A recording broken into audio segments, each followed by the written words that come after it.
right, we're down to the home stretch. The final tool in your toolbox, tool number 20, is your business is only as good as your system. So what I would suggest is if you don't have a system for building relationships, for outreach, you're not going to obviously be as effective. I have also found the best rainmakers always have a system.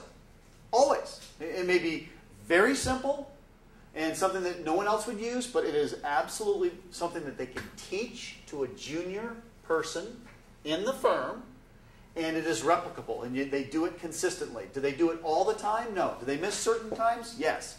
It's not perfect. It's about just simply having something. So one of the questions I asked on the surveys was, do you have a system?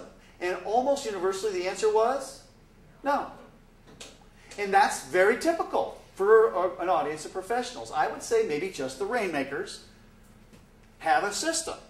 And it could be something as simple as you make a 15-minute appointment a week with yourself at which you want to reach out to somebody. Maybe it's to follow through on the metric, whatever you come up with as a metric. But it's something that's very identifiable.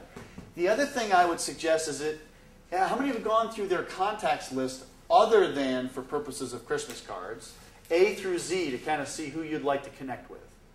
How many have done that? Valuable exercise? And it's a great way to go, wow, I completely forgot about this person. And I would suggest that you want to go through that. Ideally, you'll have a list of maybe 50 or even 100 people that would enrich your life, that you're regularly interacting with, and you're making an effort at it, even if they don't, to keep the dialogue going, to keep the relationship going.